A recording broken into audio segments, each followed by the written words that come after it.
Reaction pouring in here to Mitch McConnell's revealing admission that he's only wants to obstruct Joe Biden. Many Democrats are saying they should just start taking him at his word. Go it alone, since McConnell's admitting there's no point to meeting or negotiating when he says things like this. 100% of my focus is on stopping this new administration. 100% of my focus is on standing up to this administration. As our own MSNBC colleague Rachel Maddow looked at this and said quite clearly, this could be a clarifying moment for Democrats. Honestly, realistically, that clarity from the Republicans is very helpful. I mean, having the Republicans in advance guarantee there will be 0 votes from their side no matter what's in the bill, that frees Democrats up to stop worrying about what the Republicans think. They have taken themselves out of the games. Democrats are basically cleared by Mitch McConnell to stop wasting time. Fair. Is any of this playing well for McConnell? Well, not exactly, because the GOP, at a minimum, does want to keep the idea, the talk of bipartisanship, as an option, a way to kind of attack Biden by saying he's never meeting with them, or being bipartisan as a way to invoke bipartisanship for delay. And that fact, that political fact, may be why McConnell's now playing word games today, trying to walk this back slightly by saying that he wants to stop Biden's agenda, quote, depending on what it is. But the reference to 100% doesn't leave any room for that. We're joined now, as promised, by Congressman Hakeem Jeffries, a Democrat from New York, a member of Speaker Pelosi's leadership team. Thanks for coming back on The Beat. Great to be on with you, Ari. Your party now has been debating what to do about Mitch McConnell. And as I've reported, Mitch McConnell's trying to slightly un-McConnell what he said, although the record's clear. Your response? Well, Mitch McConnell has a way of putting himself on full blast, and once again, he's done that. He's done this in the past. He did it when he made clear that his top political objective was to make sure that Barack Obama was a one-term president.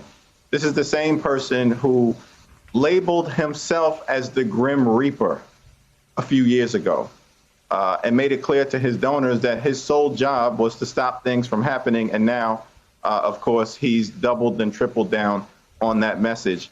There's a clear distinction between Democrats and Republicans right now, a moment of clarity for everyone. Democrats are the party of getting things done. Republicans are the party of obstruction. Democrats believe in democracy. Republicans believe in autocracy.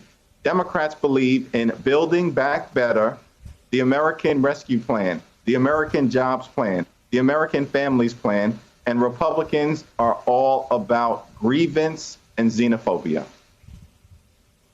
Yeah, I hear what you're saying there, and this is why it's such a momentous clash.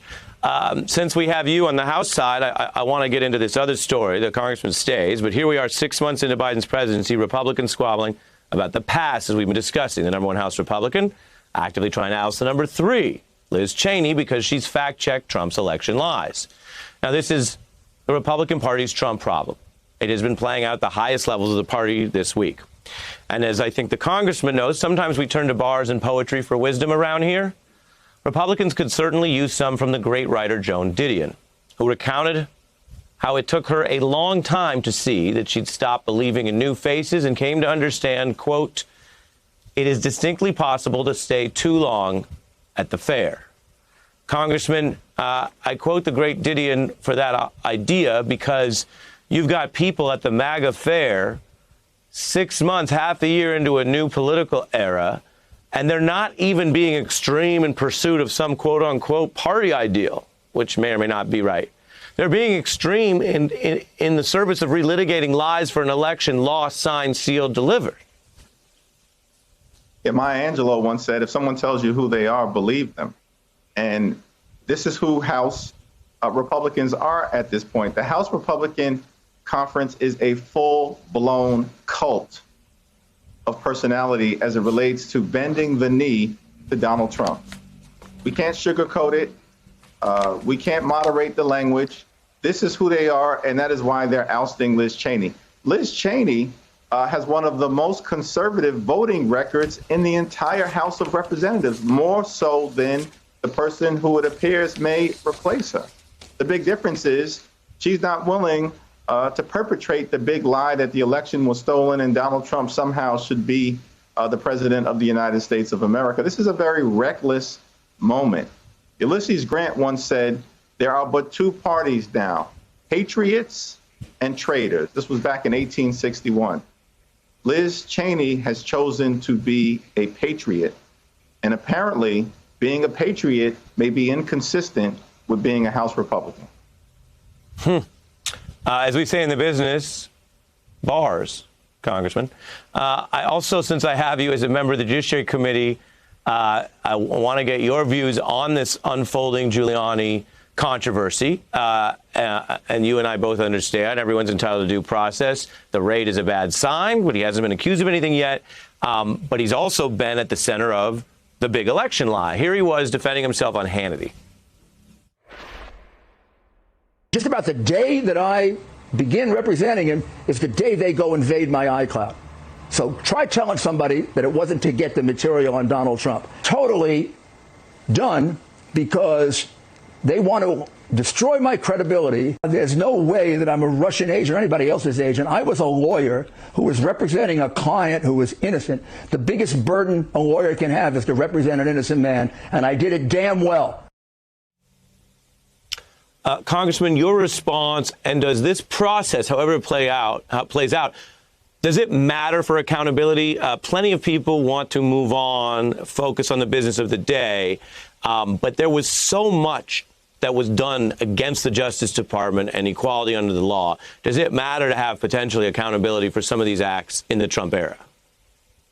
Absolutely. We were very clear throughout the last 4 years that no one is above the law. That includes the President of the United States. It certainly includes one of his top consiglieres, Rudolph Giuliani, who, by the way, we've got to ask the question, how did he go from being America's so-called mayor, so-called America's mayor, to a caricature of Skeletor, right? A cartoon character. It is an incredible descent.